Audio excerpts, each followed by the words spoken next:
달빛처럼 포근한 옛 이야기, 월명야담입니다.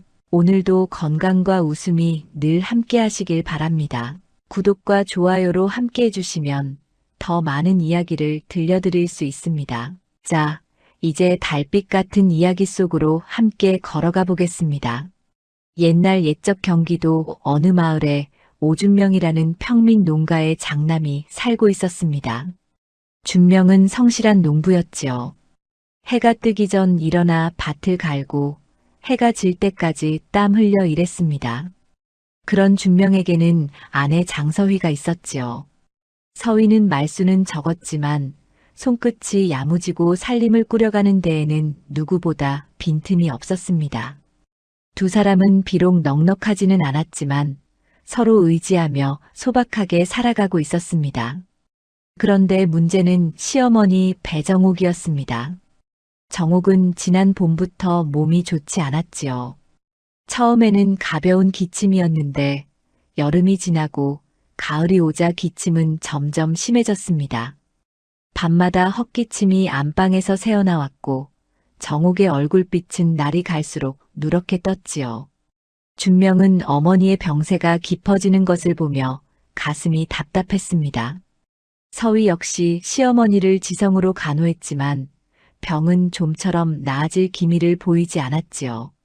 어느 날 저녁이었습니다.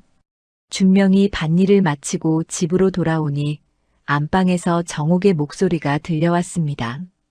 기침 끝에 나오는 가느다란 목소리였지요. 준명아, 어미가 이제 얼마 못 갈 것 같구나. 준명은 황급히 안방으로 들어갔습니다. 정옥은 이불을 덮고 누워 있었는데 얼굴이 백지장처럼 하얗게 질려 있었지요. 준명은 어머니의 손을 꼭 잡으며 말했습니다. 어머니, 무슨 말씀을 그리 하십니까? 곧 나으실 겁니다. 아니다. 어미는 안다. 이 병은 예사병이 아니야. 약초, 좋은 약초를 구해야 한다. 비싼 약초 말이다. 정옥은 숨을 헐떡이며 말을 이었습니다. 마을 사람들에게 들은 이야기가 있었지요. 저 멀리 한양에서 온 약초꾼이 신령스러운 약초를 가지고 장터에 나타났다는 것이었습니다. 그 약초만 먹으면 어떤 병이든 나을 수 있다는 소문이었지요. 정옥은 그 이야기를 듣고 마음속으로 굳게 믿고 있었습니다. 비싼 약초만이 자신을 살릴 수 있다고 말입니다. 준명아, 내일 장터에 나가거라. 그 약초꾼을 찾아 약을 사오너라. 그것만이 어미를 살릴 길이다. 준명은 고개를 끄덕였습니다. 어머니의 간절한 눈빛을 외면할 수 없었지요. 그때 부엌에서 저녁 준비를 하던 서위가 안방 문 앞에 조용히 서 있었습니다. 서위는 시어머니와 남편의 대화를 다 들었지요. 가슴 한구석이 무거워졌습니다. 집안 살림이 얼마나 빠듯한지 서위는 누구보다 잘 알고 있었으니까요. 그날 밤 준명과 서위는 작은 방에 마주 앉았습니다. 촛불 하나가 어둠을 가르고 있었지요. 준명은 걱정스러운 얼굴로 말했습니다. 여보, 내일 장터에 다녀와야겠습니다. 어머님께서 약초를 구해오라 하셨습니다. 서위는 잠시 침묵했습니다. 그러곤 조심스럽게 입을 열었지요. 서방님, 살림이 넉넉하지 않습니다. 약초값이 얼마나 될지 모르는데. 알고 있습니다. 하지만 어머니의 병이 깊어지는 것을 보고만 있을 수는 없지 않습니까? 준명의 목소리에는 애타는 마음이 담겨 있었습니다. 서위도 시어머니를 걱정하지 않는 것은 아니었습니다. 다만 집안에 남아있는 돈이 얼마 되지 않는다는 것이 걱정이었지요. 곡식을 팔아 모은 돈은 겨우 추운 겨울을 나기에도 빠듯했습니다. 만약 비싼 약초를 산다면 올겨울을 어떻게 날 것인지 막막했지요. 서방님, 제가 함께 가겠습니다. 약초를 고를 때 두 눈으로 잘 살펴야 할 것 같습니다. 준명은 고개를 끄덕였습니다. 아내가 함께 가주겠다니 든든했지요. 서위는 비록 말은 적었지만 판단이 빠르고 꼼꼼한 사람이었습니다. 준명은 서위의 손을 꼭 잡았습니다. 밤은 깊어갔고 안방에서는 정옥의 기침 소리가 또다시 들려왔습니다. 서위는 이불을 덮고 누웠지만 잠이 오지 않았지요. 마음속으로 생각했습니다. 약초꾼이 파는 약이 정말 효험이 있을까? 혹시 터무니없는 값을 부르는 것은 아닐까? 서위는 어릴 적 친정 어머니에게서 들은 이야기들을 떠올렸습니다. 어머니는 산과 들에서 자라는 풀들의 이름과 쓰임을 잘 아는 분이었지요. 서위도 어머니를 따라다니며 이것저것 배웠던 기억이 났습니다. 다음 날 아침 해가 뜨자마자 준명과 서위는 장터로 향했습니다. 장터는 집에서 한 시진 정도 걸어야 하는 곳에 있었지요. 두 사람은 좁은 산길을 지나 마을을 벗어났습니다. 길을 걷는 내내 서위의 마음은 무거웠습니다. 혹시나 준명이 약초꾼의 말에 넘어가 집안의 마지막 남은 돈을 다 쓰게 되는 것은 아닐까 하는 걱정이 앞섰지요. 준명은 묵묵히 앞서 걸어갔습니다. 어머니의 병이 낫기만 한다면 무엇이든 하고 싶었습니다. 어머니는 평생 자식들을 위해 고생하신 분이었지요. 이제 자식된 도리로 어머니를 살려야 한다는 생각뿐이었습니다. 준명의 머릿속에는 오직 약초를 구해야 한다는 생각만 가득했습니다. 해가 중천에 떠올랐을 때쯤 두 사람은 장터에 도착했습니다. 장터에는 사람들이 북적였지요. 곡식을 파는 사람, 옷감을 파는 사람, 생선을 파는 사람들이 저마다 목소리를 높였습니다. 준명과 서위는 사람들 사이를 헤치며 약초꾼을 찾기 시작했습니다. 과연 소문으로만 듣던 그 약초꾼이 정말 이곳에 있을까요? 두 사람의 하루는 이제 막 시작되었습니다. 장터 한 구석에 사람들이 모여 있는 곳이 보였습니다. 준명과 서위는 그쪽으로 발걸음을 옮겼지요.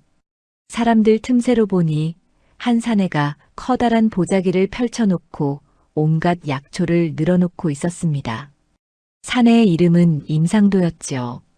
상도는 40줄쯤 되어 보이는 사내였는데 입이 귀에 걸릴 듯 크게 벌리고 사람들에게 소리쳤습니다. 자, 여러분. 한양에서 온 약초를 보십시오. 이 약초는 예사 약초가 아닙니다. 금강산 깊은 골짜기에서 캐온 신령한 약초입니다.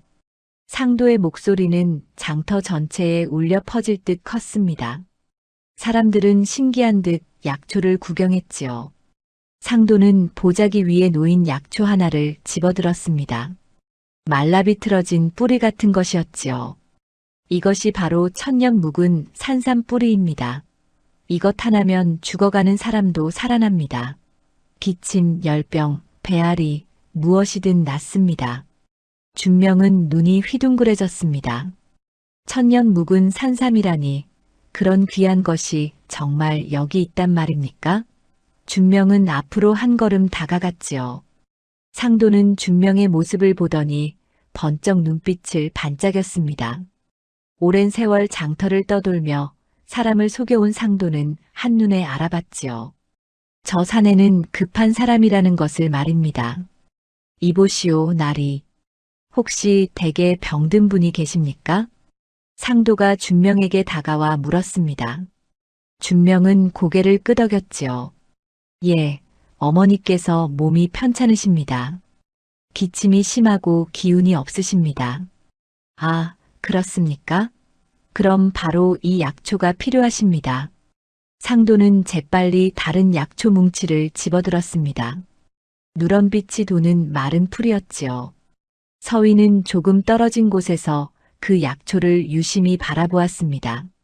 뭔가 이상했습니다. 약초의 모양이 영 어색해 보였지요.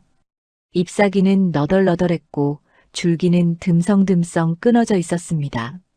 이것은 해열초라고 합니다. 기침과 열을 내리는데 신통한 효험이 있지요. 저 멀리 지리산 꼭대기에서만 자라는 귀한 약초입니다. 상도는 약초를 준명의 코앞까지 들이밀었습니다. 준명은 약초 냄새를 맡아보았지요. 풀 냄새가 났지만 특별한 향은 없었습니다. 상도는 준명이 망설이는 것을 보고 목소리를 더욱 높였습니다. 나리, 이 약을 놓치면 후회하실 겁니다. 어머님께서 사흘을 못 넘기실 수도 있습니다. 준명의 얼굴이 하얗게 질렸습니다. 사흘을 못 넘긴다니, 그럼 어서 약초를 사야 하지 않겠습니까? 준명은 허리춤에 차고 있던 주머니에 손을 가져갔습니다. 그 안에는 집안의 마지막 남은 돈이 들어있었지요. 준명의 손이 떨렸습니다. 그때 서위가 앞으로 나섰습니다. 서위는 조용히 상도에게 물었지요. 실례지만 이 약초를 자세히 볼 수 있겠습니까? 상도는 잠시 얼굴을 찌푸렸습니다. 하지만 곧 웃음을 지으며 약초를 서위에게 건넸지요. 그러시지요. 마음껏 보십시오. 서위는 약초를 손에 들고 찬찬히 살펴보았습니다. 잎을 만져보고 줄기를 꺾어보고 냄새도 맡아보았지요. 서위의 눈빛이 점점 차갑게 변했습니다. 이것은 귀한 약초가 아니었습니다. 그저 어디서나 흔히 볼 수 있는 들풀에 지나지 않았지요. 게다가 오래되어 이미 약효가 사라진 것처럼 보였습니다. 이 약초가 정말 지리산에서 캐온 것입니까? 서위가 조심스럽게 물었습니다. 상도는 눈을 크게 뜨며 대답했지요. 그렇고 말고요. 제가 직접 지리산에 올라가 캐온 것입니다. 의심하시는 겁니까? 아닙니다. 다만 이 약초가 좀 시들어 보여서 여쭙는 것입니다. 상도의 얼굴이 붉어졌습니다. 들킨 것 같은 기분이 들었지요. 하지만 상도는 오랫동안 사람을 속여온 노련한 사기꾼이었습니다. 금세 태어난 척하며 말을 이었습니다. 아, 그것은 약초를 말리는 과정에서 그렇게 보이는 것입니다.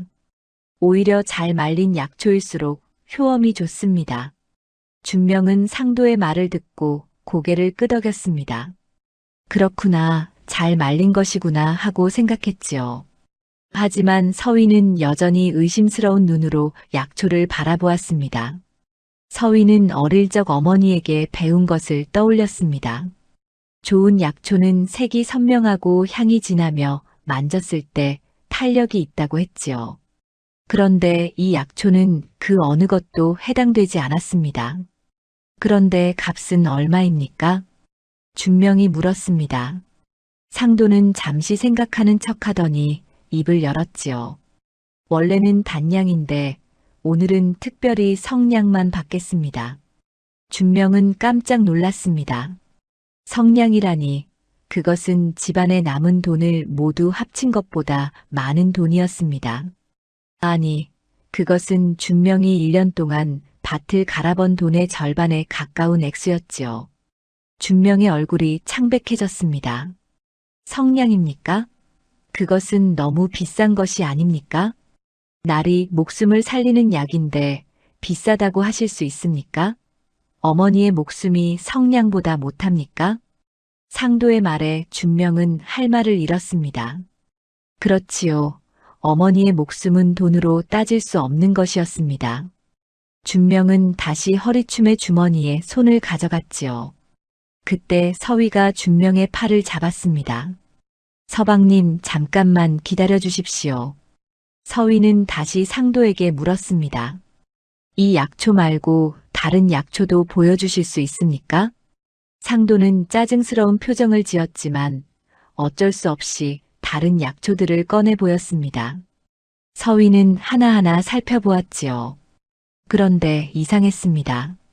약초들이 하나같이 빛이 바래고 향이 없었습니다.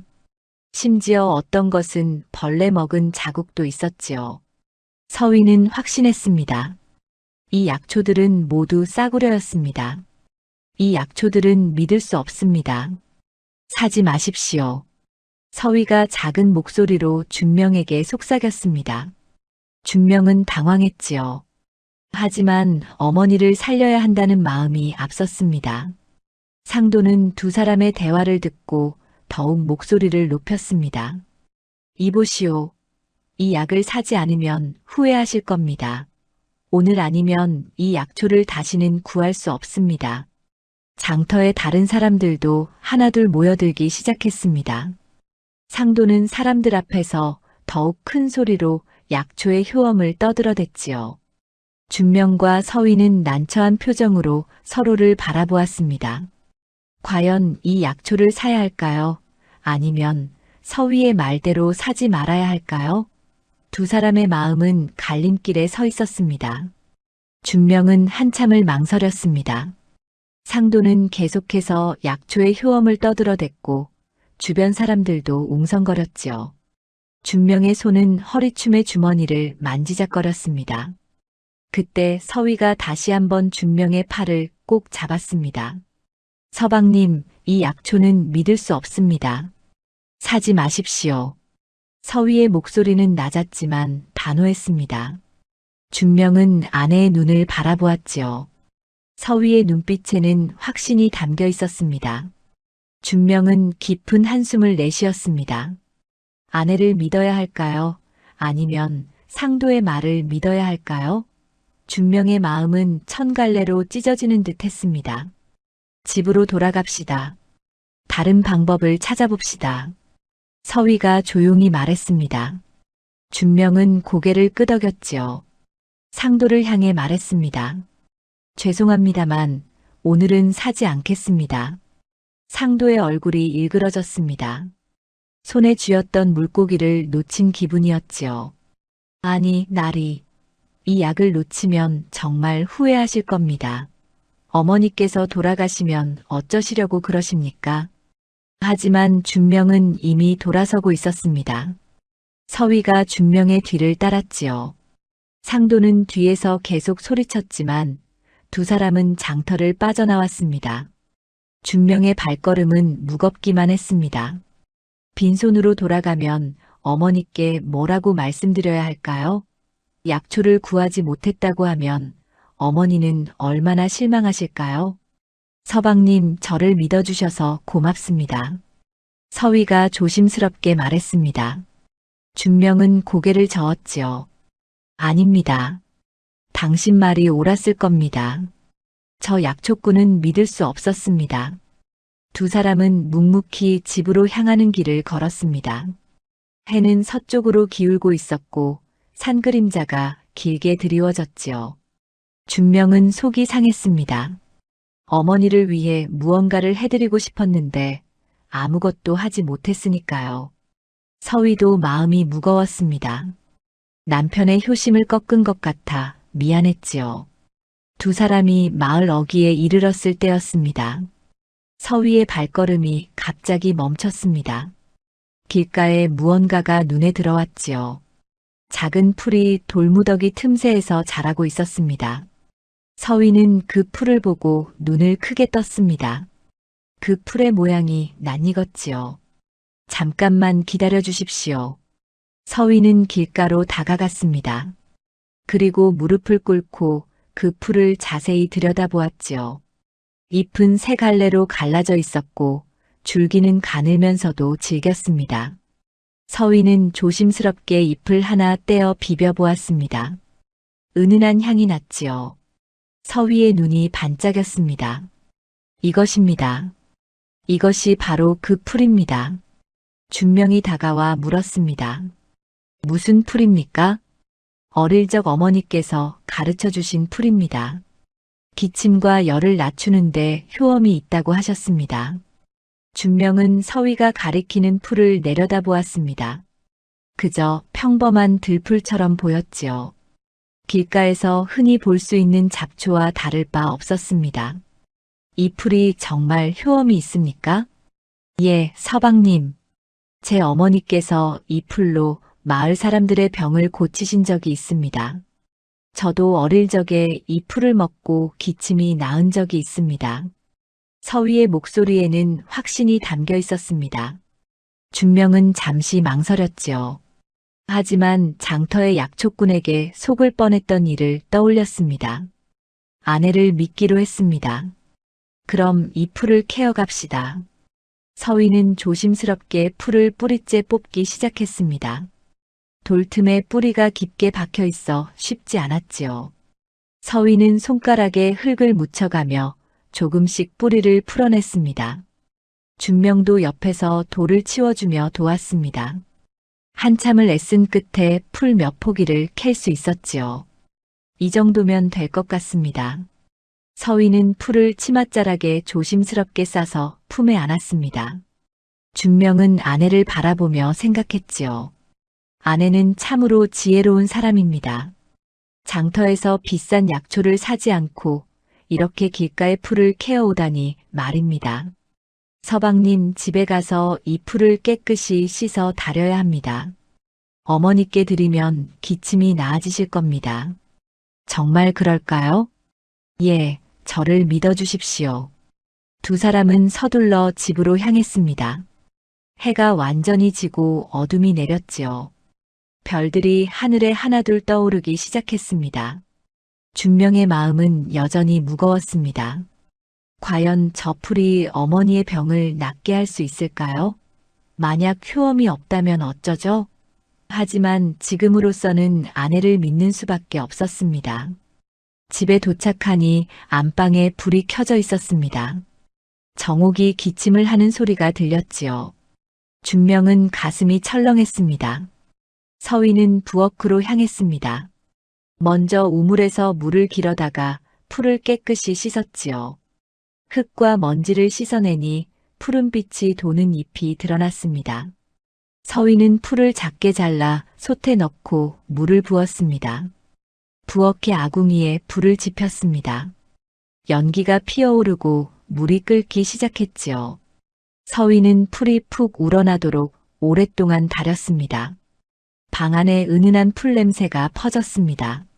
준명은 안방으로 들어가 어머니를 배웠지요. 어머니, 다녀왔습니다. 정옥은 기침을 하다 멈추고 아들을 바라보았습니다. 눈빛에 기대가 서려 있었지요. 약초는 구했느냐? 준명은 잠시 머뭇거렸습니다. 그리고 조심스럽게 말했지요. 장터의 약초는 믿을 수 없어서 사지 않았습니다. 대신 서위가 다른 풀을 구해왔습니다. 정옥의 얼굴이 굳어졌습니다. 다른 풀이라니? 그게 무슨 소리냐? 길가에서 자라는 풀인데 서위가 기침에 좋다고 합니다. 지금 다리고 있습니다. 정옥의 눈빛이 차갑게 변했습니다. 화가 치밀어 오르는 것 같았지요. 하지만 기침 때문에 말을 잇지 못했습니다. 준명은 어머니의 표정을 보고 마음이 무거워졌습니다. 어머니는 필시 화가 나셨을 겁니다. 비싼 약초를 기대했는데 길가의 풀을 다려온다니 말입니다. 잠시 후 서위가 대접에 약을 담아 들고 왔습니다. 갈색빛이 도는 따끈한 물이었지요. 서위는 안방으로 들어가 정옥 앞에 무릎을 꿇고 앉았습니다.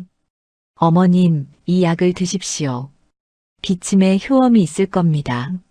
정옥은 대접을 보더니 고개를 돌렸습니다. 화가 난 표정이 역력했지요. 준명과 서위는 서로를 바라보았습니다. 과연 어머니께서 이 약을 드실까요? 두 사람의 긴 밤이 시작되고 있었습니다. 정옥은 대접을 보고 고개를 돌렸습니다. 얼굴에는 분노가 가득했지요. 기침을 하다 말고 떨리는 목소리로 말했습니다. 이게 대체 무엇이냐? 길가의 잡초를 다려왔다고? 서위는 고개를 숙인 채 대답했습니다. 어머님, 이 풀은 기침에 효험이 있습니다. 제 어머니께서 가르쳐 주신 것입니다. 내 어머니가 가르쳐 주었다고? 그래서 내 목숨을 그런 잡풀에 맡기겠다는 것이냐? 정옥의 목소리가 높아졌습니다. 화가 치밀어 오르는 것을 참을 수 없었지요. 준명은 어머니와 아내 사이에서 난처한 표정을 지었습니다. 어머니, 장터의 약초는 믿을 수 없었습니다. 사기꾼 같았습니다. 사기꾼이라니. 한양에서 온 약초꾼인데 사기꾼일 리 없다. 내가 돈이 아까워서 사지 않은 것 아니냐? 준명은 할 말을 잃었습니다. 어머니의 오해가 깊어지는 것 같았지요. 서위는 다시 한번 말했습니다. 어머니, 제발 한 번만 제 말대로 해보십시오. 이 약을 드시면 기침이 나아지실 겁니다. 내가 왜 내 말을 들어야 하느냐? 내가 의원이냐? 약을 아느냐? 정옥의 목소리는 점점 더 날카로워졌습니다. 그러다 또 기침이 터져 나왔지요. 몸을 웅크리고 한참을 기침했습니다. 준명은 어머니의 등을 두드려드렸습니다. 기침이 멈추자 정옥은 숨을 헐떡이며 말했습니다. 준명아, 며느리를 당장 내보내라. 시어미를 잡초로 죽이려는 며느리를 어찌 두겠느냐. 준명은 깜짝 놀랐습니다. 어머니의 화가 이토록 클 줄 몰랐지요. 준명은 황급히 말했습니다. 어머니, 그런 말씀 마십시오. 아내는 어머니를 위해 한 일입니다. 위에서 길가의 풀을 뜯어오는 것이 나를 위한 것이냐? 차라리 아무것도 안 가져오는 것이 낫지. 정옥은 대접을 밀쳐버렸습니다. 대접이 방바닥에 기울어지며 약물이 쏟아졌지요. 서위는 재빨리 대접을 바로 잡았지만 이미 절반이 흘러버린 뒤였습니다. 서위의 눈가에 눈물이 맺혔습니다. 하지만 참았지요. 어머님, 약을 다시 다려오겠습니다. 제발 한 번만 믿어주십시오. 필요 없다. 당장 치워라. 정옥은 이불을 뒤집어 쓰고 누워버렸습니다. 더 이상 말을 하지 않았지요. 서위는 대접을 들고 조용히 방을 나왔습니다. 준명은 어머니를 바라보다가 서위를 따라 나왔습니다. 부엌으로 돌아온 서위는 대접을 내려놓고 한숨을 쉬었습니다. 준명이 다가와 아내의 어깨에 손을 얹었지요. 미안합니다. 어머니께서 화가 많이 나셨습니다. 괜찮습니다, 서방님.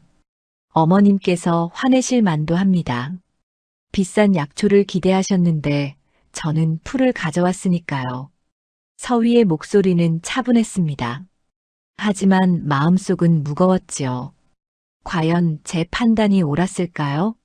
혹시 정말 장터에 약초를 샀어야 했던 것은 아닐까요? 서위는 솥에 남아있는 약을 바라보았습니다. 서방님, 그래도 저는 이 풀이 효험이 있다고 믿습니다. 어머니께서 마음을 돌리실 때까지 기다려보겠습니다. 준명은 고개를 끄덕였습니다. 아내를 믿기로 했지요. 준명도 장터에서 상도의 약초를 보았을 때 뭔가 이상하다고 느꼈으니까요. 아내의 판단이 옳을 거라고 생각했습니다. 당신이 옳습니다. 저도 당신을 믿습니다. 두 사람은 작은 방으로 들어갔습니다. 밤은 깊어갔고 안방에서는 정옥의 기침 소리가 계속 들려왔지요. 서위는 잠을 이룰 수 없었습니다. 어머니의 기침 소리가 들릴 때마다 가슴이 아팠습니다. 혹시 제 고집 때문에 어머니의 병이 더 깊어지는 것은 아닐까요? 다음 날 아침이 밝았습니다. 서위는 일찍 일어나 부엌으로 갔습니다. 어젯밤 다려둔 약이 솥에 남아 있었지요. 서위는 약을 다시 데웠습니다. 그리고 깨끗한 대접에 담아 안방으로 향했습니다. 안방 문 앞에서 서위는 잠시 망설였습니다. 어머니께서 또 화를 내시면 어쩌죠? 하지만 용기를 내어 문을 두드렸습니다.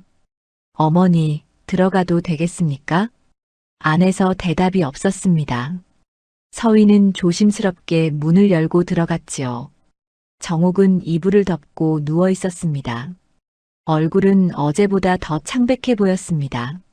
어머님, 약을 가져왔습니다. 한 모금만이라도 드셔보십시오. 정옥은 고개를 돌렸습니다. 여전히 화가 풀리지 않은 것 같았지요. 하지만 기침이 너무 심해서 말을 할 기운도 없어 보였습니다. 서위는 대접을 어머니의 머리맡에 조용히 놓았습니다. 어머니께서 마음이 내키실 때 드십시오. 여기 두고 가겠습니다. 서위는 일어나 방을 나가려 했습니다. 그때 정옥이 작은 목소리로 말했지요. 서위야. 서위는 멈춰 섰습니다. 돌아보니 정옥이 눈을 뜨고 있었습니다. 예, 어머님. 정말 그 풀이 효험이 있느냐? 예, 어머님. 저의 어머니께서 이 풀로 많은 사람을 치료하셨습니다. 저도 어릴 적에 이 풀로 기침이 나았습니다. 정옥은 한참을 서위를 바라보았습니다. 그러더니 천천히 몸을 일으켰지요. 손을 떨며 대접을 집어들었습니다. 이것을 마시면 정말 낫겠느냐? 예, 어머님. 꼭 나으실 겁니다. 정옥은 대접을 입으로 가져갔습니다. 약물을 조금 마셔보았지요. 쓴맛이 났지만 그리 역하지는 않았습니다. 은은한 풀 향기가 코끝에 맴돌았습니다. 정옥은 조금씩 약을 마셨습니다. 다 마시고 나서 대접을 내려놓았지요. 맛은 좋구나. 어머님, 하루에 3번씩 드시면 됩니다. 제가 아침, 점심, 저녁으로 다려드리겠습니다. 정옥은 고개를 끄덕였습니다. 여전히 화가 완전히 풀린 것은 아니었지만 며느리의 정성은 알 것 같았지요. 서위는 대접을 받아들고 방을 나왔습니다. 가슴 한편이 조금 가벼워진 것 같았습니다. 그날부터 서위는 하루에 3번씩 약을 다려 정옥에게 드렸습니다. 정옥은 마지못해 약을 마셨지요. 처음에는 여전히 의심스러운 눈빛이었지만 약을 마신 뒤 기침이 조금씩 줄어드는 것을 느꼈습니다. 이틀째 되는 날 정옥은 밤에 기침을 덜 했습니다. 사흘째 되는 날에는 얼굴빛이 조금 돌아왔지요. 준명은 어머니의 변화를 보며 놀라워했습니다. 정말로 길가에 풀이 효험이 있었던 것입니다. 아내의 지혜가 어머니를 살린 것이지요. 준명은 서위를 보며 고마운 마음이 들었습니다. 하지만 아직 정옥의 화는 완전히 풀리지 않았습니다. 며느리에게 고맙다는 말 한마디 하지 않았지요. 서위는 묵묵히 정성을 다했습니다. 어머니께서 마음을 여실 때까지 기다리기로 했습니다. 약을 다리고 밥을 짓고 집안을 돌보며 하루하루를 보냈습니다. 그리고 길가에 나가 그 풀을 더 캐어두었지요. 혹시 모를 일에 대비해서였습니다. 나흘째 되는 날 저녁이었습니다. 준명이 밭에서 돌아왔을 때 안방에서 정옥의 목소리가 들렸습니다. 기침 소리가 아니었습니다. 조용히 이야기하는 소리였지요. 준명은 귀를 기울였습니다. 서위야, 이리 오너라. 서위가 안방으로 들어가는 소리가 들렸습니다. 준명은 조용히 방 밖에서 귀를 기울였지요. 어머니와 며느리 사이에 무슨 일이 벌어지고 있는 걸까요? 준명은 가슴이 두근거렸습니다. 며칠이 지나자 정옥의 병세는 눈에 띄게 좋아졌습니다. 기침은 많이 줄었고 얼굴에도 혈색이 돌기 시작했지요. 밤에 편히 잠을 잘 수 있게 되었고 낮에는 방 안에 앉아있을 기운도 생겼습니다. 서위는 여전히 하루 3번 약을 다려드렸고 정옥도 이제는 순순히 약을 마셨습니다. 어느 날 아침이었습니다. 준명이 밭일을 나가려고 할 때 정옥이 아들을 불렀지요. 준명아, 잠깐 이리 오너라. 준명은 안방으로 들어갔습니다. 정옥은 이불을 개고 방 안에 단정히 앉아 있었습니다. 며칠 전만 해도 누워만 있던 모습과는 사뭇 달랐지요. 어머니, 안색이 많이 좋아지셨습니다. 그래, 기침도 많이 나았다. 서위가 다려준 약 덕분인 것 같구나. 준명은 가슴이 뿌듯했습니다. 어머니께서 드디어 아내의 정성을 알아주시는 것 같았지요. 어머니, 아내가 정성을 다해 약을 다렸습니다. 알고 있다. 그런데 말이다. 내가 생각해보니 이것이 정말 약 덕분인지 확인하고 싶구나. 준명은 고개를 갸우뚱했습니다. 확인하신다는 것이 무슨 말씀이십니까? 의원을 불러보자. 의원이 보고 이 풀이 정말 약효가 있는지 확인해주면 좋겠구나. 준명은 잠시 생각했습니다. 어머니의 말씀도 일리가 있었지요. 혹시 병이 저절로 나은 것일 수도 있었습니다. 의원에게 확인을 받으면 더욱 확실할 것 같았습니다. 알겠습니다, 어머니. 인근 마을의 홍 의원을 모셔오겠습니다. 준명은 곧바로 집을 나섰습니다. 이웃 마을에는 홍무진이라는 의생이 살고 있었지요. 무진은 나이가 50줄에 접어든 의원으로 마을 사람들의 병을 돌보며 살았습니다. 크게 유명하지는 않았지만 성실하고 정직한 사람으로 알려져 있었습니다. 준명은 한 시즌쯤 걸어 무진의 집에 도착했습니다. 작은 초가집이었는데 대문 옆에 의원이라고 쓴 나무판이 걸려 있었지요. 준명은 대문을 두드렸습니다. 계십니까? 홍 의원 어르신. 안에서 나이든 목소리가 들렸습니다. 누구시오? 옆마을 오준명이라고 합니다. 어머니의 병을 보러 와주셨으면 합니다. 문이 열리고 무진이 나왔습니다. 희끗한 수염을 기른 온화한 인상의 노인이었지요. 어서 오십시오. 부인께서 편찮으시다고요? 예, 그렇습니다. 다행히 많이 좋아지셨는데 확인을 좀 해주셨으면 합니다. 무진은 고개를 끄덕이며 약 괴짝을 챙겼습니다. 그리고 준명을 따라 나섰지요. 두 사람은 함께 준명의 집으로 향했습니다. 길을 걷는 동안 준명은 무진에게 어머니의 병에 대해 설명했습니다. 기침이 심했던 것, 장터에서 약초를 사려다 그만둔 것, 그리고 아내가 길가에서 풀을 캐어다 다려드린 일까지 모두 이야기했지요. 그래서 그 풀을 드신 뒤로 병이 많이 나아지셨습니다. 무진은 흥미로운 표정을 지었습니다. 길가의 풀이라고 하셨습니까? 대단한 부인이시군요. 어떤 풀인지 제가 한번 살펴보겠습니다. 집에 도착하자 서위가 마당에서 두 사람을 맞았습니다. 무진은 정중하게 인사를 했지요. 부인, 처음 뵙겠습니다. 홍무진이라고 합니다. 어서 오십시오. 안으로 드시지요. 무진은 안방으로 안내되었습니다. 정옥은 방 안에 앉아 기다리고 있었지요. 무진은 정옥에게 절을 하고 맥을 짚기 시작했습니다. 한참을 맥을 살피더니 고개를 끄덕였습니다. 맥이 많이 안정되었습니다. 얼마 전까지 심한 기침을 하셨다고 하는데 지금은 거의 나은 것 같습니다. 그렇습니까? 그럼 정말 제가 나은 겁니까? 정옥이 반가운 듯 물었습니다. 무진은 웃으며 대답했지요. 예, 부인. 다만 제가 궁금한 것이 있습니다. 어떤 약을 드셨는지 볼 수 있겠습니까? 서위가 부엌으로 가서 솥에 남아있던 약과 말린 풀을 가지고 왔습니다. 무진은 풀을 손에 들고 자세히 살펴보았습니다. 잎의 모양을 보고 줄기를 만져보고 냄새도 맡아보았지요. 그러더니 눈이 커졌습니다. 이것은 천초령입니다. 천초령이라고요? 준명이 되물었습니다. 무진은 고개를 끄덕이며 설명했지요. 예, 천초령이라는 약초입니다. 기침과 열을 내리는데 뛰어난 효험이 있지요. 어린 잎은 이렇게 세 갈래로 갈라져 있는데 사람들이 잘 모르고 그냥 잡초로 여깁니다. 서위는 놀라서 풀을 다시 바라보았습니다. 어릴 적 어머니에게서 배운 그 풀이 천초령이라는 약초였던 것입니다.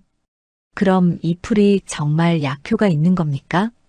정옥이 물었습니다. 무진은 확신에 찬 목소리로 대답했지요. 물론입니다. 오히려 장터에서 파는 약초보다 훨씬 좋습니다.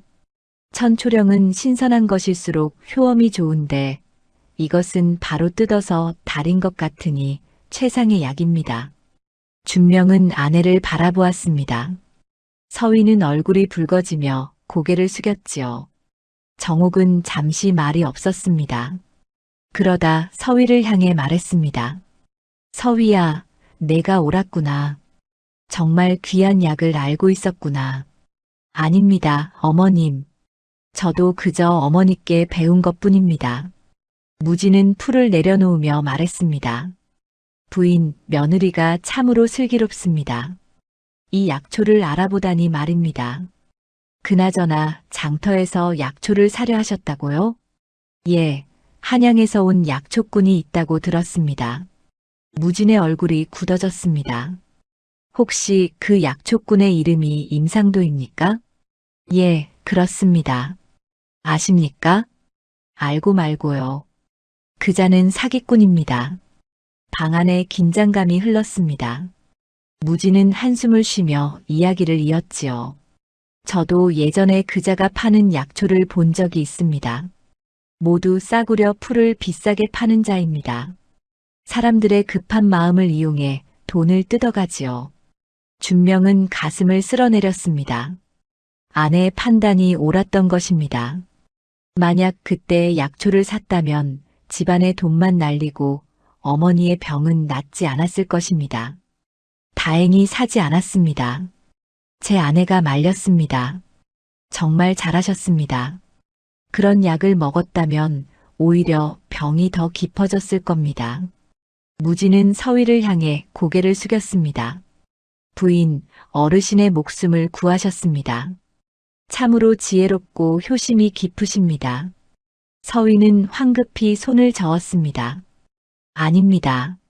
저는 당연한 일을 했을 뿐입니다. 정옥은 며느리를 바라보았습니다. 눈가에 눈물이 맺혀 있었지요. 며칠 전 화를 냈던 것이 부끄러워졌습니다. 며느리는 진심으로 자신을 위한 것이었는데 의심하고 화를 낸 것입니다. 무지는 약 봉지 하나를 꺼내 정옥에게 건넸습니다. 부인, 이것은 보약입니다. 기운을 돋우는 데 좋습니다. 천초령과 함께 드시면 더욱 빨리 회복하실 겁니다. 고맙습니다, 의원 어르신. 무지는 일어서며 말했습니다. 더 이상 제가 할 일은 없는 것 같습니다. 며느리분께서 훌륭한 의원이십니다. 준명은 무진을 대문까지 배웅했습니다. 무진은 떠나기 전에 준명에게 조용히 말했지요. 날이 좋은 부인을 두셨습니다. 아끼십시오. 예, 명심하겠습니다. 무진이 떠나고 준명은 집으로 돌아왔습니다. 무진이 떠난 뒤 준명은 곰곰이 생각에 잠겼습니다. 의원의 말이 자꾸 머릿속을 맴돌았지요. 임상도가 사기꾼이라는 것, 싸구려 약초를 비싸게 판다는 것. 준명은 가만히 있을 수 없었습니다. 혹시 다른 사람들도 상도에게 속은 것은 아닐까요? 준명은 서위에게 말했습니다. 내가 장터에 다녀오겠습니다. 사람들에게 물어볼 것이 있습니다. 무엇을 물으시려고요, 서방님? 임상도라는 약초꾼 말입니다. 혹시 다른 이들도 그자에게 약을 산 적이 있는지 알아보려 합니다. 서위는 고개를 끄덕였습니다. 남편의 뜻을 이해했지요. 조심히 다녀오십시오, 서방님. 준명은 곧바로 장터로 향했습니다. 오후 햇살이 따사로웠지요. 장터에 도착하니 여전히 사람들이 북적였습니다. 준명은 먼저 곡식을 파는 상인에게 다가갔습니다. 나이 지긋한 상인이었는데 준명과 안면이 있었지요. 김영감, 안녕하십니까? 오늘은 무엇을 사러 오셨습니까? 오늘은 물어볼 것이 있어서 왔습니다. 혹시 며칠 전에 이곳에서 약초를 팔던 임상도라는 자를 아십니까? 김영감의 얼굴이 굳어졌습니다. 뭔가 불쾌한 기억이 떠오르는 것 같았지요. 아, 그 약장수 말입니까? 압니다. 한양에서 왔다고 떠들어대던 자 아닙니까? 예, 맞습니다. 혹시 그자에게서 약을 사신 적이 있습니까? 김영감은 한숨을 쉬었습니다. 있지요. 작년 가을에 제 손자가 열병을 앓을 때 그자에게서 약초를 샀습니다. 해열에 좋다고 하길래 비싼 값을 주고 샀지요. 그래서 효험이 있었습니까? 효험이요?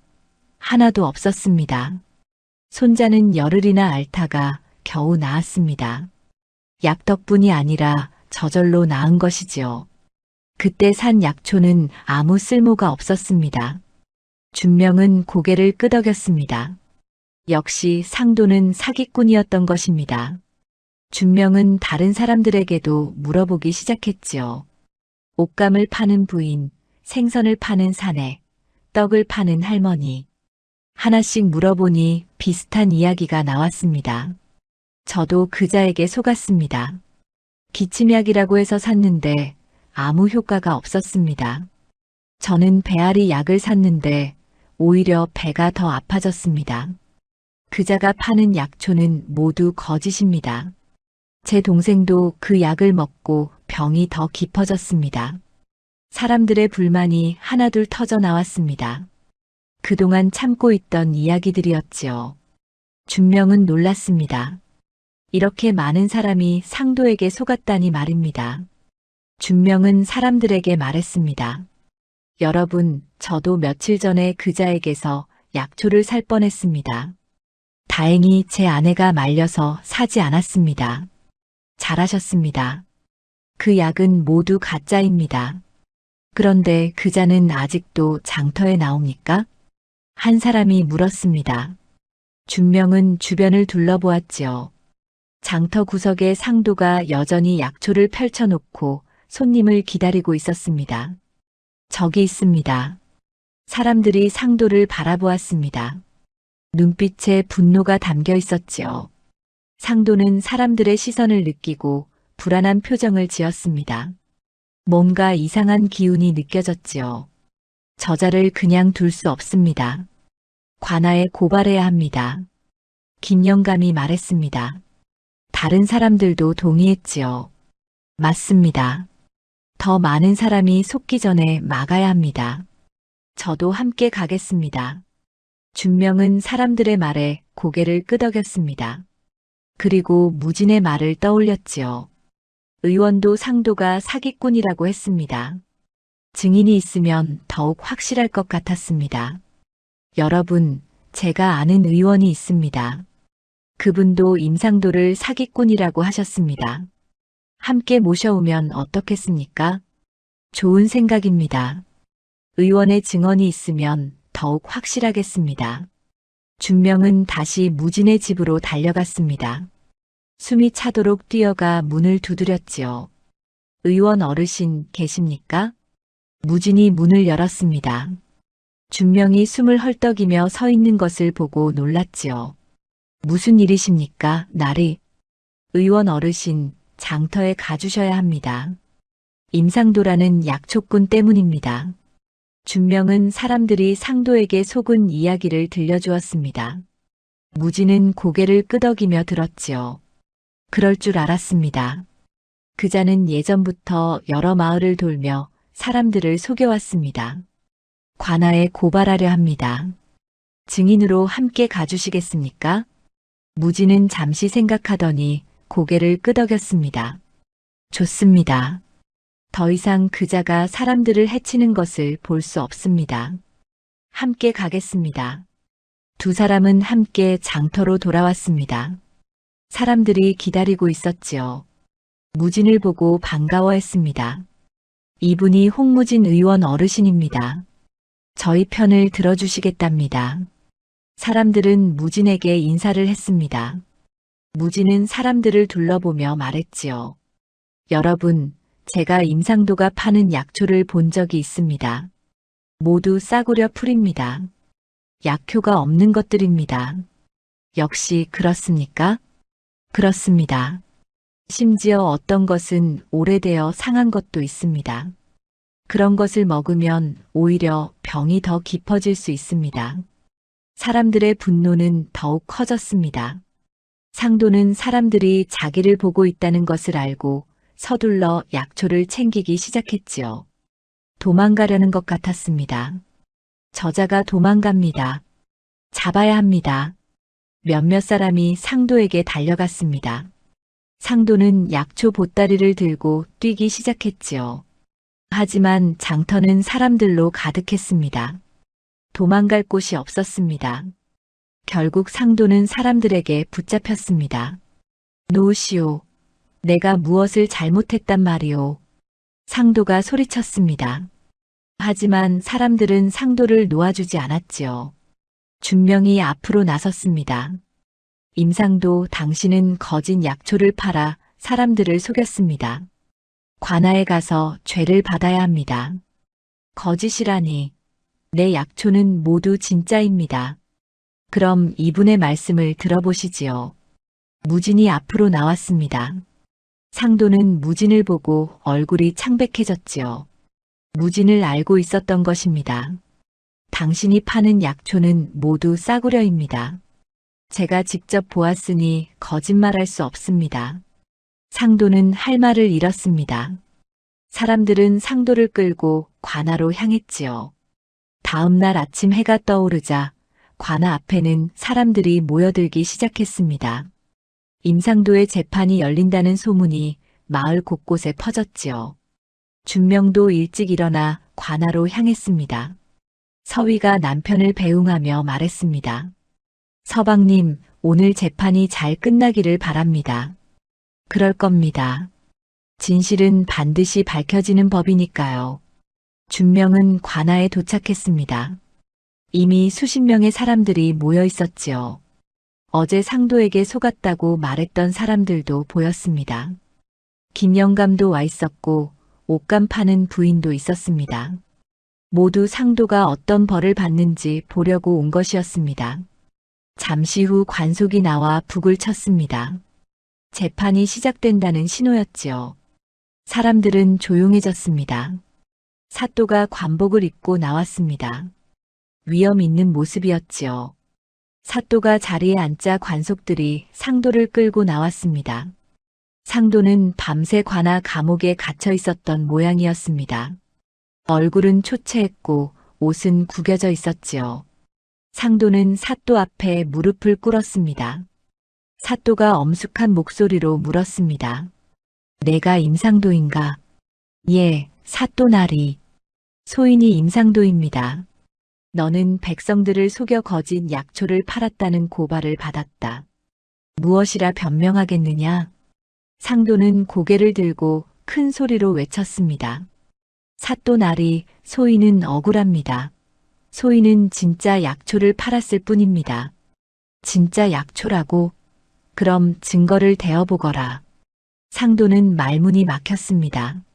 증거가 어디 있겠습니까? 상도가 판 약초는 모두 싸구려 풀이었으니까요. 사또는 관속에게 명했습니다. 어제 압수한 약초를 가져오너라. 관속이 상도의 약초 보따리를 가져왔습니다. 사또는 하나하나 꺼내어 살펴보았지요. 말라 비틀어진 풀, 색이 바랜 뿌리, 벌레 먹은 잎사귀들이 나왔습니다. 사또는 고개를 저었습니다. 이것이 귀한 약초라고? 눈에 보기에도 쓸모없는 잡초가 아니냐? 아닙니다. 사또나리. 이것은 금강산에서 캐온 귀한 약초입니다. 사또는 차갑게 웃었습니다. 금강산이라고? 내가 정말 금강산에 가본 적이라도 있느냐? 상도는 대답하지 못했습니다. 사실 상도는 금강산은커녕 근처에도 가본 적이 없었습니다. 그저 사람들을 속이기 위해 지어낸 말이었지요. 사또는 손을 들어 무진을 불렀습니다. 홍 의원, 앞으로 나오시오.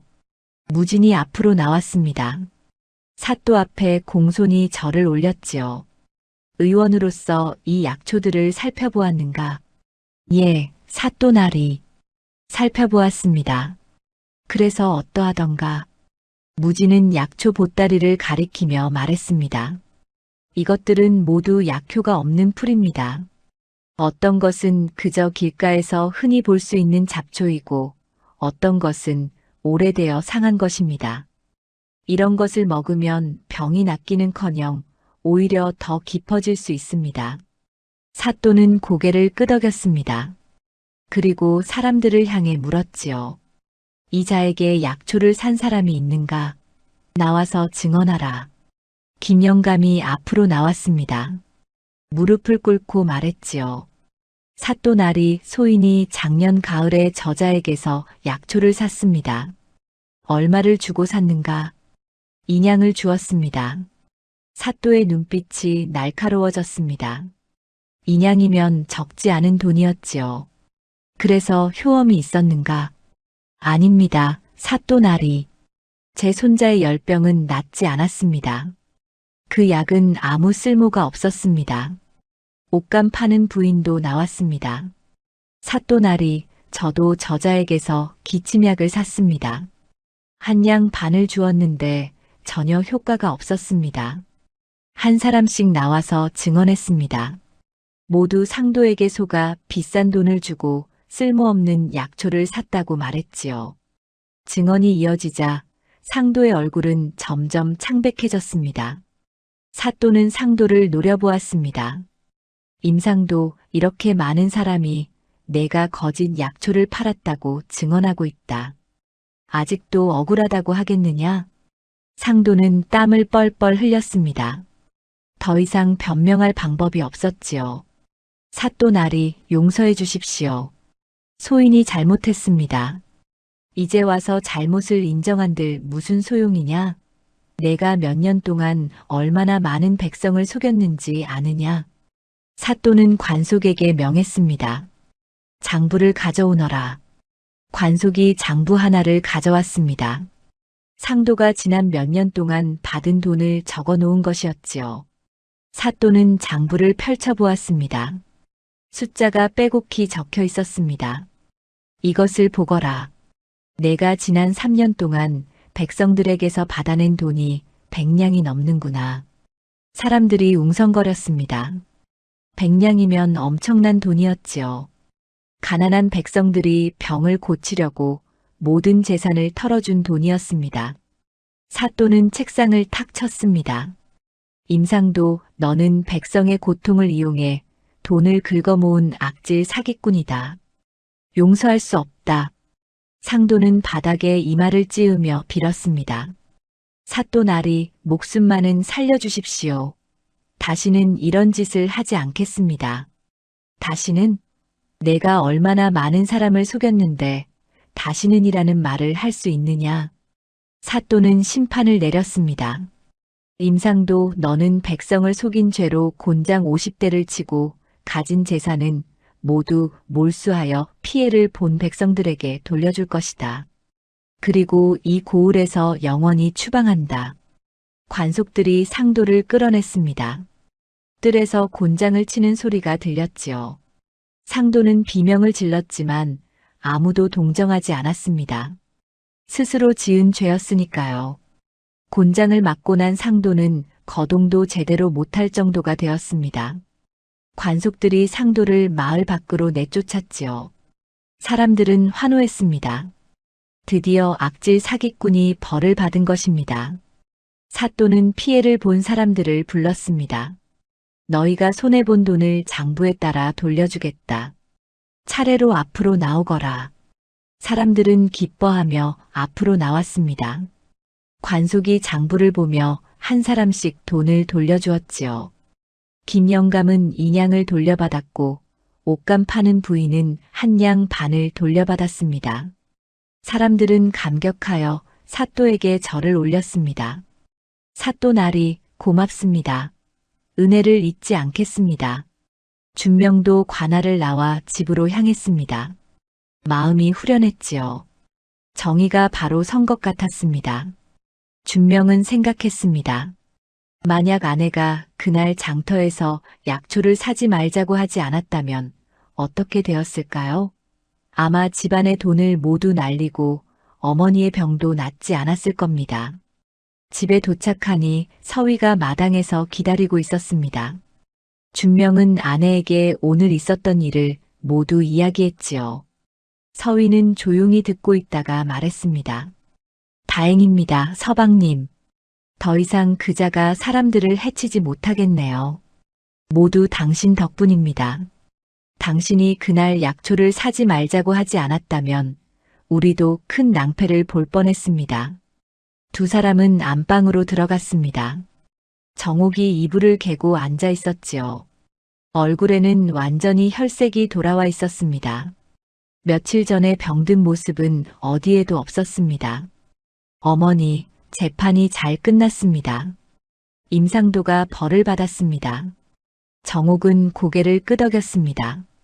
그리고 서위를 바라보았지요. 오랫동안 마음속에 담아두었던 말을 할 때가 된 것 같았습니다. 서위야, 이리 가까이 오너라. 서위는 시어머니 옆에 앉았습니다. 정옥은 며느리의 손을 꼭 잡았지요. 따뜻한 손이었습니다. 정옥의 눈가에 눈물이 맺혔습니다. 서위야, 미안하구나. 내가 길가에 풀을 가져왔을 때 화를 냈던 것을 용서해다오. 어머님, 괜찮습니다. 어머님께서 화내실 만도 했습니다. 아니다. 너는 진심으로 나를 살리려고 한 것인데 내가 의심했다. 이 며느리가 나를 그런 잡초로 죽이려 한다고 생각했구나. 정옥은 흐느끼기 시작했습니다. 서위는 시어머니의 등을 토닥였지요. 어머님, 이제 다 지난 일입니다. 어머님께서 건강해지셨으니 그것으로 충분합니다. 고맙다, 서위야. 정말 고맙다. 너 같은 며느리를 둔 것이 이 집안의 복이구나. 준명도 두 사람 옆에 앉았습니다. 가족이 함께 손을 잡고 앉아 있었지요. 따뜻한 햇살이 방 안을 비쳤습니다. 오랜만에 집안에 평화가 찾아온 것 같았습니다. 고난의 시간이 지나고 드디어 기쁨의 날이 온 것입니다. 그날 이후 정옥의 건강은 날로 좋아졌습니다. 천초령을 꾸준히 달여 마신 덕분이었지요. 기침은 완전히 멈췄고 얼굴에는 윤기가 돌았습니다. 몸에 힘이 생기니 밖으로 나가 햇볕도 쬐고 마당을 거닐기도 했습니다. 마을 사람들은 정옥을 보고 깜짝 놀랐지요. 부인, 안색이 정말 좋아지셨습니다. 무슨 좋은 약이라도 드셨습니까? 허허, 며느리가 구해온 풀 덕분입니다. 며느리가요? 정옥은 자랑스럽게 이야기했습니다. 서위가 길가에서 천초령을 캐어다가 정성껏 다려준 일 그 덕분에 병이 나은 일을 말이지요. 사람들은 감탄하며 들었습니다. 댁 며느리가 그렇게 현명하십니까? 그렇고 말고요. 우리 며느리는 약초도 알고 지혜롭기까지 합니다. 이 집안은 며느리 덕에 살았습니다. 정옥은 며느리 자랑을 늘어놓았습니다. 예전에는 며느리에게 화를 냈던 것이 부끄러웠지요. 이제는 마을 사람들에게 며느리가 얼마나 훌륭한지 알리고 싶었습니다. 소문은 빠르게 퍼져나갔습니다. 오시댁 며느리가 길가의 풀로 시어머니의 병을 고쳤다는 이야기, 장터의 사기꾼 약초꾼을 피해 집안을 지켰다는 이야기가 마을 곳곳에 퍼졌지요. 사람들은 서위를 풀을 아는 슬기로운 며느리라고 부르기 시작했습니다. 어느 날 이웃 마을에서 한 부인이 찾아왔습니다. 나이가 60쯤 되어 보이는 분이었지요. 부인은 서위를 만나고 싶다고 했습니다. 소문을 듣고 찾아왔습니다. 혹시 오나리 댁 며느리분을 만날 수 있을까요? 서위가 마당으로 나왔습니다. 부인은 서위를 보고 반가워하며 말했지요. 부인, 처음 뵙겠습니다. 저는 이웃 마을에 사는 사람입니다. 소문을 듣고 찾아왔습니다. 어서 오십시오. 무슨 일로 오셨습니까? 사실 제 손자가 기침을 심하게 하고 있습니다. 혹시 부인께서 쓰신 그 풀이 무엇인지 가르쳐 주실 수 있겠습니까? 서위는 부인을 집 안으로 안내했습니다. 그리고 말려둔 천초령을 보여주었지요.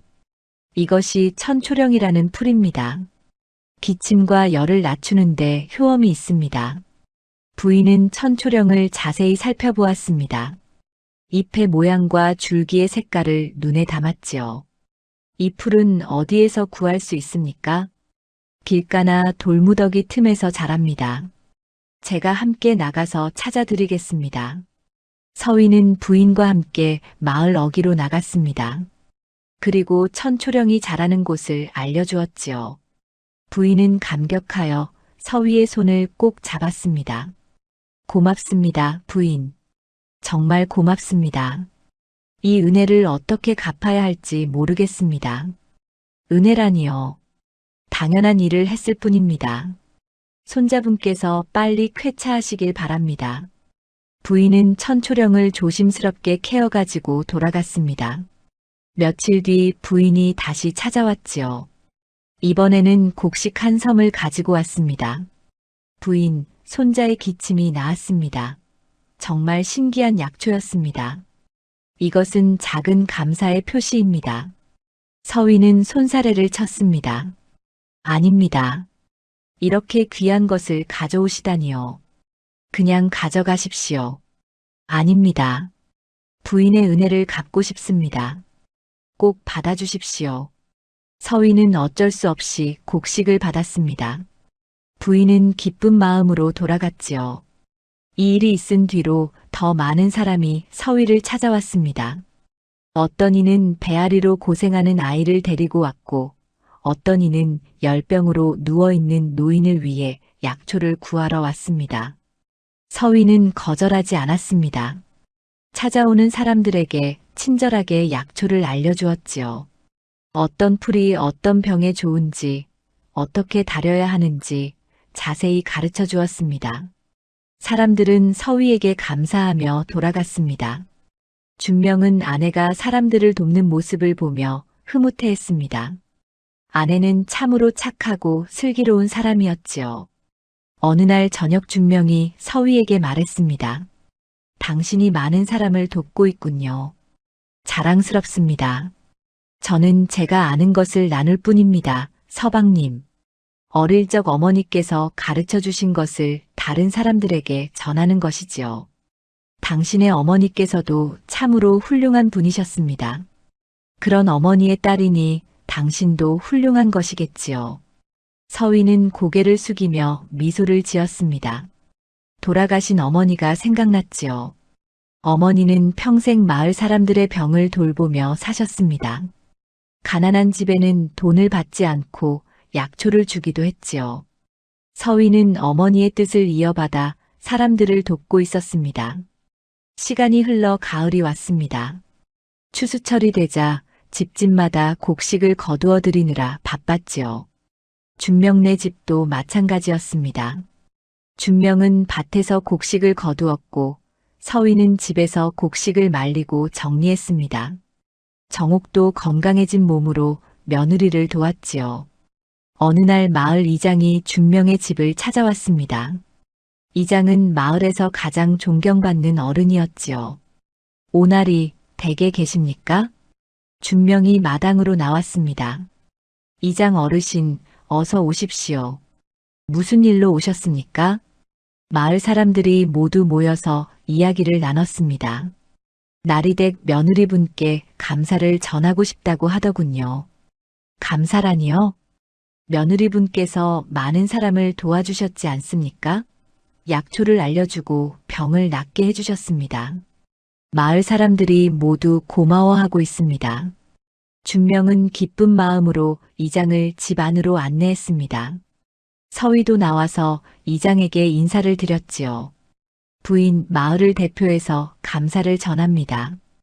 부인 덕분에 많은 사람이 건강을 되찾았습니다. 아닙니다, 어르신. 제가 한 일은 아무것도 없습니다. 아닙니다. 부인은 마을의 은인입니다. 앞으로도 계속 우리를 도와주시길 바랍니다. 이장은 작은 비단 보자기를 꺼냈습니다. 그 안에는 작은 나무패가 들어있었지요.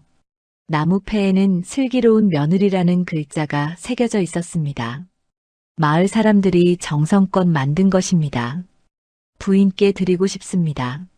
서위는 눈시울이 붉어졌습니다. 마을 사람들의 마음이 느껴졌지요. 서위는 두 손으로 나무패를 받았습니다. 정말 고맙습니다. 이 마음을 평생 잊지 않겠습니다.